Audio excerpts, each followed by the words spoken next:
Happy day welcome to stock insights. நம்ம சேனலில் daily stock நியூஸோட updates தான் பார்த்துட்டு வரோம். இன்றைக்கி செப்டம்பர் 18 என்னென்ன இம்பார்ட்டன்ட் நியூஸ் வந்திருக்குன்னு பார்க்கலாம். அதுக்கு முன்னாடி மார்க்கெட் இன்றைக்கி எப்படி க்ளோஸ் ஆகிருக்குன்னு பார்க்கலாம்.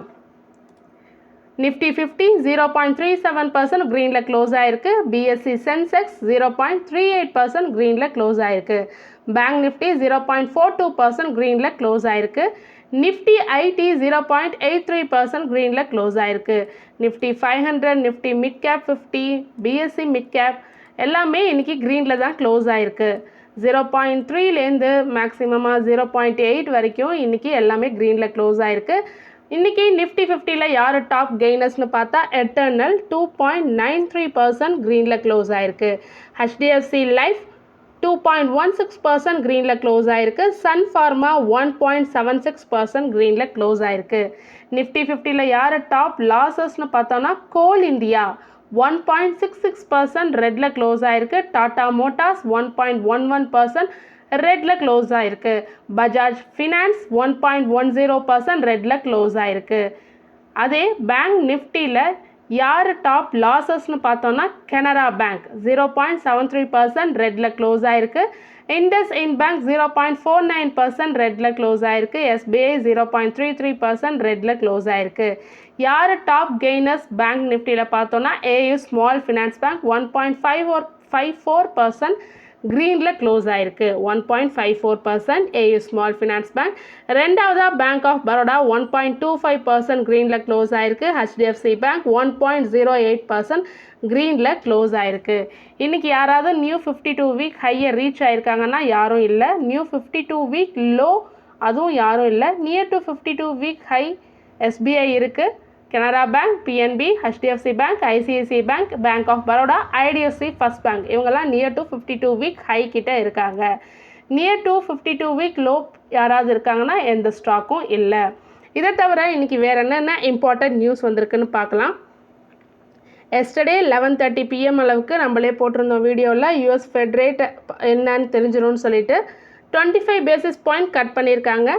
4.25லேருந்து 4% கம்மி பண்ணியிருக்காங்க. ஸோ டிசம்பர் 2024 அப்புறத்துலேருந்து இப்போ தான் ஃபஸ்ட்டு ரேட் கட். இன்னும் இந்த வருஷத்தில் 2 மோர் ரேட் கட் இருக்குதுன்னு சொல்லியிருக்காங்க.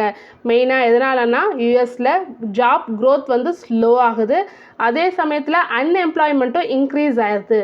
ஸோ இதுதான் மெயின் ரீசன், இந்த யூஎஸ் ஃபெட் ரேட் கட்டுக்கான மெயின் ரீசன். மார்க்கெட் நேற்றுக்கு இதை வந்தோடனே யூஎஸ் மார்க்கெட் எப்படி ரியாக்ட் ஆச்சுன்னா டவ் வந்து மியூட்டடாக தான் இருந்திருக்கு. டவ் அப்பாக இருந்திருக்கு 0.5%. எஸ்என்பி ஃப்ளாட்டாக க்ளோஸ் ஆகிருக்கு. நாஸ்டாக் டவுன் ஆகிருக்கு. ஸோ எல்லாமே மோஸ்ட்லி ஃப்ளாட்டாக தான் இருந்திருக்கு நேற்றுக்கு US market. When US rate fall ஆகிறதுனால யூஎஸ் கம்பெனிஸ் வந்து நிறையா ஸ்பெண்ட் பண்ணுவாங்கன்னு சொல்லியிருக்காங்க. அதனால் இந்தியன் ஐடி கம்பெனிஸ்க்கு பிஸ்னஸ் பண்ணுறது ரொம்ப சுலபமாக இருக்கும் அப்படின்னு சொல்லியிருக்காங்க. அதனால் இன்றைக்கி நிஃப்டி ஐடி இண்டெக்ஸ் 1.5% வரைக்கும் இன்க்ரீஸ் ஆகிருக்கு. எல்டிஐ மைண்ட்ரி 3%, இன்ஃபோசிஸ், விப்ரோ, எம்ஃபசிஸ்லாம் 2% வரைக்கும் இன்க்ரீஸ் ஆகிருக்கு. Persistent system, HCL tech, Coforge, tech Mahindra எல்லாம் 1% அண்ட் டிசிஎஸ் ஆல்சோ 1% வரைக்கும் இன்க்ரீஸ் ஆகிருக்கு. ஸோ இன்றைக்கி ஐடி ஸ்டாக்ஸ்லாம் மாடரேட்டாக இன்க்ரீஸ் ஆகிருக்கு டியூ டு இந்த ஃபெட் ரேட் கட்னால. கோஹன்ஸ் லைஃப் சயின்சஸ் இன்றைக்கி 6% ஃபால் ஆகிருக்கு. ஒரு பிக் பிளாக் டீல் நடந்திருக்கு. 8.39% ஸ்டேக் வந்து செல் பண்ணியிருக்காங்க. பட் ஆனால் இவங்களுக்கு ஜெஃப்ரீஸ் வந்து ஸ்டில் புல்லிஷ் ரேட்டிங் தான் கொடுத்துருக்காங்க. டார்கெட் 1150 பெர் ஷேர்னு சொல்லியிருக்காங்க. லாங் டேர்ம் க்ரோத்தில் CRDMO contract research and development manufacturing growth வந்து நல்லா இருக்கும்னு சொல்லிட்டு தான் அவங்க இந்த புல்லிஷ் ரேட்டிங் கொடுக்குறதா சொல்லியிருக்காங்க ஜெஃப்ரீஸ். இந்தியன் ஸ்டாக் மார்க்கெட்டில் உள்ள பிஎஸ்சியோட மார்க்கெட் வேல்யூ 11th மந்த் ஹையை எட்டியிருக்கு. 465 lakh crore ஹிட் பண்ணியிருக்கு. So below the record peak 2.7% தான் அவங்க ஆல்ரெடி பண்ண பீக்கோட கம்பேர் பண்ணும்போது 2.7% தான் கம்மியாக இருக்குது. ரேலி எதனாலனா 20 lakh crore வந்து இந்த மந்த் ஆட் ஆகிருக்கு. பிஎஸ்சி ஸ்டாக்ஸ் தான் மெயின் காரணம். 7.5% இன்க்ரீஸ் ஆகிருக்கு. அண்ட் தென் ஆட்டோ ஸ்டாக்ஸ் 9% வரைக்கும் இன்க்ரீஸ் ஆகிருக்கு. ஆயில் அண்ட் கேஸ் 4.5% வரைக்கும் இன்க்ரீஸ் ஆகிருக்கு திஸ் மந்த். மெயினாக ஃபெட் ரேட் கட் ஹோப்னாலையும் இந்தியா யூஎஸ் ட்ரேட் டாக் போயிட்டுருக்கு. அண்ட் தென் ஜிஎஸ்டி கட்ஸ்னாலேயும் தான் இந்த இன்க்ரீஸ் ஆகிருக்கு. 11 மந்த் ஹையை எட்டியிருக்குன்னு சொல்லியிருக்காங்க. அனலிஸ்ட் என்ன சொல்கிறாங்கன்னா இந்த மொமெண்டம் இன்னும் கண்டினியூ ஆகும். ஃபர்தர் அப்சைட் போகிறதுக்கான வாய்ப்பு இருக்குன்னு சொல்லியிருக்காங்க. டிமார்ட் அவென்யூ சூப்பர் மார்க்கெட் இன்றைக்கி 2% வரைக்கும் இன்க்ரீஸ் ஆயிருந்தது. யூபிஎஸ் டார்கெட் ப்ரைஸ் கொடுத்துருக்காங்க 5600 per ஷேர். இன்னும் 19% மேலே போகிறதுக்கான வாய்ப்பு இருக்குன்னு சொல்லியிருக்காங்க. ஜொமேட்டோ நம்ம பார்த்தோம் ஆல்ரெடி, இன்றைக்கி அவங்க தான் டாப் கெய்னராக இருக்காங்க. 2% இன்க்ரீஸ் ஆகிருக்கு. கோல்ட்மேன் சாக் 316 டார்கெட் சொல்லியிருக்காங்க. இன்னும் 10% மேலே போகிறதுக்கான வாய்ப்பு இருக்குன்னு சொல்லியிருக்காங்க. மெயினாக கோல்ட்மேன் சாக்ஸ் என்ன ரீசன் சொல்லியிருக்காங்கன்னா, பிளிங்கிட்ல ஸ்ட்ராங் க்ரோத் இருக்குன்னு சொல்லியிருக்காங்க. அதனால தான் ஜொமேட்டோவுக்கு டார்கெட் ப்ரைஸ் கொடுத்துருக்கிறதா சொல்லியிருக்காங்க. பூனாவாலா ஃபின்காப் இன்னைக்கு 14% இன்க்ரீஸ் ஆயிருக்கு. 52 வீக் ஹையர் ரீச் ஆயிருக்கு 511.45 per ஷேர். ப்ரமோட்டர் 1500 crore வந்து உள்ளார போடுறதா சொல்லியிருக்காங்க. ஸோ இதனால் ப்ரமோட்டரோட ஸ்டேக் வந்து 62.43%லேருந்து 63.97% இன்க்ரீஸ் ஆகுது. அது மட்டும் இல்லாமல் ட்ரேடிங் வால்யூம் இதனால் இன்றைக்கி இன்க்ரீஸ் ஆகிருக்கு. ஆர்எஸ்ஐ லெவலில் 71.1 ஓவர் பாட் ஜோனில் வந்திருக்கு. இந்த இயரில் மட்டும் இந்த ஸ்டாக் 60% இன்க்ரீஸ் ஆகிருக்கு. பூனாவாலா ஃபின்கார். கோல்ட்மேன் சாக்ஸில் உள்ள சுனில் கோல்ன்றவங்க நிஃப்டிக்கு டார்கெட் சொல்லியிருக்காங்க. இன்னும் நெக்ஸ்ட் 12 monthஸில் 27,000 ரீச் ஆகும்னு சொல்லியிருக்காங்க. இல்லை அதுக்கு முன்னாடியே கூட இது நடக்கலான்னு சொல்லியிருக்காங்க. எதனாலனா மெயினாக யூஎஸ் எக்கனாமி ஸ்லோ ஆகுது. ஃபெட் வந்து இன்னும் 2 more ரேட் கட்ஸ் இருக்குது இந்த வருஷத்துலன்னு சொல்லியிருக்காங்க. டாலரும் வீக்கன் ஆகுது. ஸோ இது எமர்ஜிங் மார்க்கெட்ஸ்க்கெல்லாம் ஒரு பாசிட்டிவான நியூஸ்ன்னு சொல்லிட்டு டார்கெட் சொல்லியிருக்காங்க. நிஃப்டிக்கு 27,000ன்னு. இந்தியன் ஹோட்டல் ஷேர் இன்றைக்கி மாடரேட்டாக 1% வரைக்கும் இன்க்ரீஸ் ஆகிருக்கு. என்ன சொல்லியிருக்காங்கன்னா, அவங்களோட டாஜ் வந்து நியூயார்க்கில் உள்ள பெரிய ஹோட்டலில் எக்ஸிட் ஆக போகிறதா சொல்லியிருக்காங்க. ஸோ அதை சேல் பண்ண போகிறதா சொல்லியிருக்காங்க $2 billion. என்ன ரீசன் சொல்லியிருக்காங்கன்னா, இந்தியன் ஹோட்டல்ஸ் ஸோ ஃபர்தராக இதில் இன்வெஸ்ட்மெண்ட் பண்ணுறதுக்கு முடியாது. ஏன்னா இது ஒரு ஏஜ்டு ப்ராப்பர்ட்டி, ரொம்ப காலமாக இருக்கிற ப்ராப்பர்ட்டி. அதில் ஃபிக்ஸிங் பண்ணுறதுக்கே நிறையா செலவாகும். ஸோ அதனால் நாங்கள் இதை சேல் பண்ணுறதா சொல்லியிருக்காங்க Indian hotels. Maruti Suzuki announce பண்ணியிருக்காங்க அவங்களோட ex showroom price for its வெஹிக்கல்ஸை ரெடியூஸ் பண்ண போகிறதா சொல்லி. அது மட்டும் இல்லை ஜிஎஸ்டி கட்டும் இப்போ தான் வந்திருக்கு வெஹிக்கல்ஸ்லாம். ஸோ இது ரெண்டும் சேர்ந்து தான் நடக்க போகுதுன்னு சொல்லியிருக்காங்க. எப்போ அமலுக்கு வருதுன்னா September 22லேருந்து இதுவும் அமலுக்கு வரப்போகுது. எக்ஸ் ஷோரூம் ப்ரைஸ்லாம் ரெடியூஸ் பண்ணுறது அமலுக்கு வரப்போகுதுன்னு சொல்லியிருக்காங்க. மெயினாக என்ட்ரி லெவல் கார்ஸ்லாம் ஷார்ப்பஸ்ட் ப்ரைஸ் ரிடக்ஷன் இருக்கும்னு சொல்லியிருக்காங்க. ஸோ எதுக்கு பிக்கஸ்ட் கட் கொடுத்துருக்காங்கன்னா, எஸ்ப்ரெஸோவுக்கு பிக்கஸ்ட் கட் கொடுத்துருக்காங்க.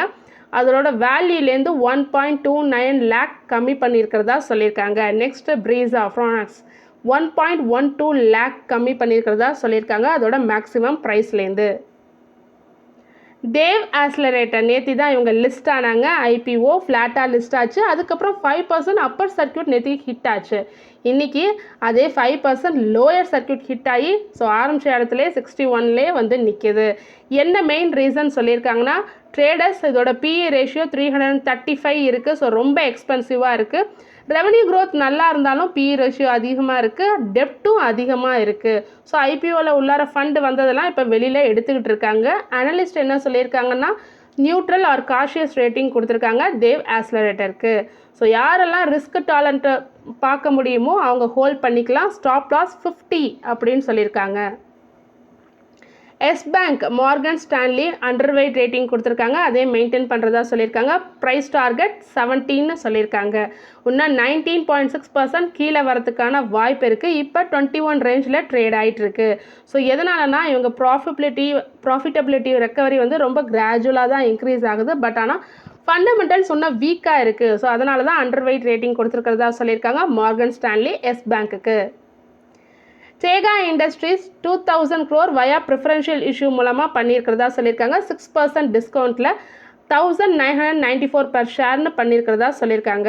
ஸோ யார் பார்ட்டிசிபென்ட்ஸ்னு பார்த்தீங்கன்னா, இதில் Mughal Agarwal, Tata mutual fund, Bandhan mutual fund, Tata AIA, ICICI Prudential mutual fund, அது மட்டும் இல்லாமல் ப்ரமோட்டர்ஸும் இருக்காங்க. கம்பெனியோட ப்ரமோட்டர்ஸும் இந்த பார்ட் ஆஃப் பிளான் ரைஸ் வந்து 4000 crore பண்ண போகிறதா சொல்லியிருக்காங்க. ஸ்டாக் இன்றைக்கி 4% ஃபால் ஆகிருக்கு. நான் பார்க்கும்போதில் லாஸ்ட் 6 months இது 50% இன்க்ரீஸும் ஆயிருக்கு.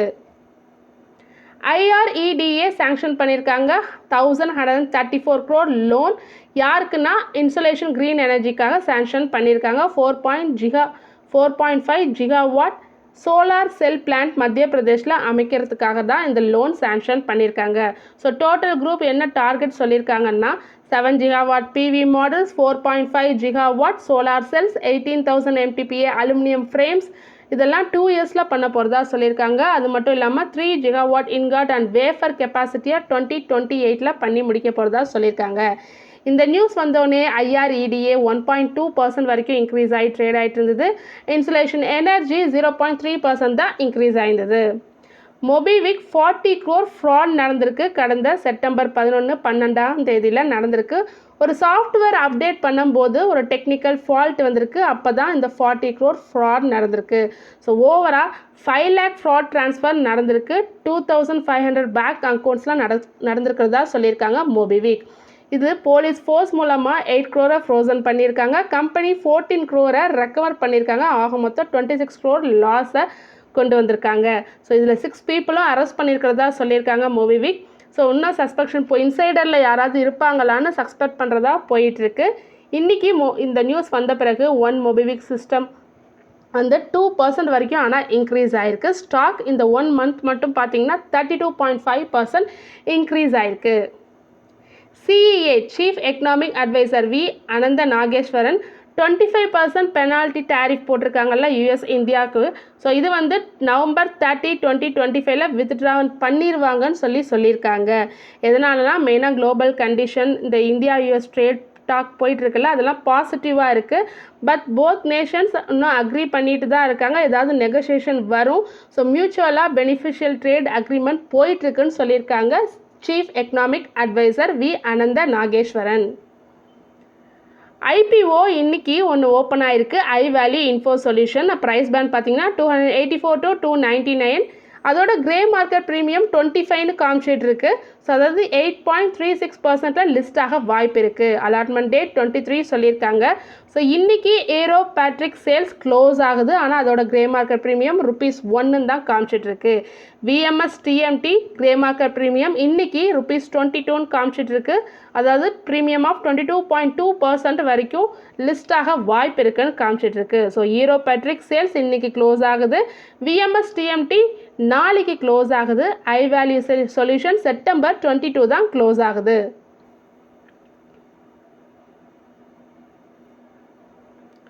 ஹெரிட்டேஜ் ஃபுட்ஸ் இன்றைக்கி 11% இன்க்ரீஸ் ஆகிருக்கு. எதனாலனா மெயினாக இந்த GST அப்டேட்னால தான். அதனால் அவங்களோட மில்க் ப்ராடக்ட்ஸ்க்கு ப்ரைஸை ரெடியூஸ் பண்ணியிருக்கிறதா சொல்லியிருக்காங்க. UHT மில்க்குக்கு 3 per liter ரெடியூஸ் பண்ணுறதா சொல்லியிருக்காங்க. ஃப்ரெஷ் மில்க்குக்கு ஃப்ளாட்டாக தான் இருக்குது. பன்னீர் கிலோகிராமுக்கு ₹25 ரெடியூஸ் பண்ணுறதா சொல்லியிருக்காங்க.